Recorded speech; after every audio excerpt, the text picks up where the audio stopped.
Welcome back. We all know that we can have multiple user accounts on a Mac. But can multiple people access a Mac at the same time? Yes, we can do. For that, we need a software on our iPhone.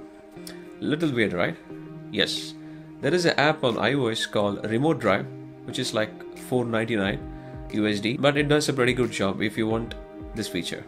What you have to do is you have to install this software on your iPhone, and you have a software for your Mac, a software from the same developer.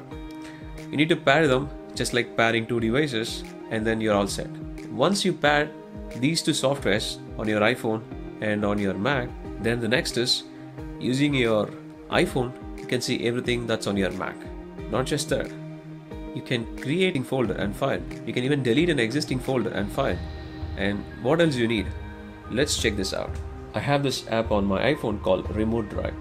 Before doing this, I have downloaded a software for my Mac from the same developer and installed it, and then I have paired my iPhone with my Mac.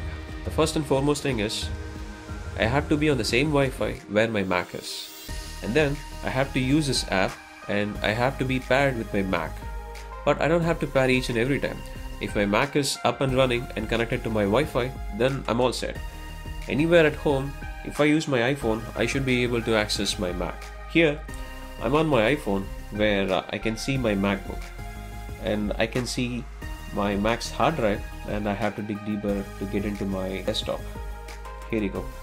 So let's just compare the folders that we have here and here. So there is a test folder.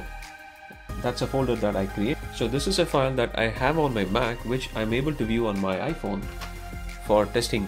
Now let me create a new folder.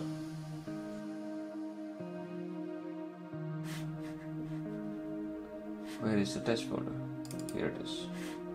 Yes, I have the file here. So let me try to delete this file using my phone, and that just deleted everywhere.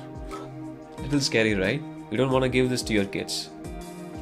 But one thing is, whatever files deleted on your Mac gets to your trash, so you have a backup copy. If someone deletes a file or folder that you are supposed to use, it still stays on your trash in your Mac.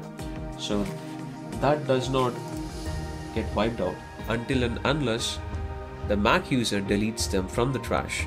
So you still have a backup option, I would say. You can't access the trash folder from here, which I tried. This is definitely a good feature if there are more than one people using the same Mac. It can be a MacBook or even an iMac, does not matter. If you're sharing your Mac with someone else, this is definitely a best feature, so that you don't have to disturb the person who is actually working on the Mac if you want to retrieve a file from your Mac. Not weird, but this is definitely going to be helpful, at least for me. When the other person is working on my Mac and I don't have to disturb them, then definitely I will use this app to retrieve a file which is on my Mac's hard drive. You can ask me a question, why not move that file and folder to any cloud drive like Google Drive or iCloud Drive. I can do that if I don't have time to do that, and this is the best option, right? And not just this app also promises that you can listen to music that's on your computer, you can watch videos that's on your computer. I tried to do that, but since it was a 4K file, the file size was huge, so I was not able to actually enjoy the video because there was a lag between the video and audio. I don't want to do that. I don't think anyone will do that. We have every movie and every clip all over the internet, so we don't have to specifically look for a video file unless it's your personal video file. This app also promises one more feature, that you can transfer files between your Mac and your iPhone, which I'm not a great fan of because I have AirDrop for that. We have AirDrop since iOS 8, if I'm not wrong. So since then I'm using AirDrop in order to share files between my Apple devices, so I'm happy with that. The other point is AirDrop is much faster than this app. So if you're just looking for something better than AirDrop, I don't want you to waste your $5 for this one. So this is not what for that file sharing. It's not faster. If it is faster than AirDrop, then it's definitely useful for anyone. So far so good with this app. So we'll meet again next time with another one. Thanks for watching. See you again.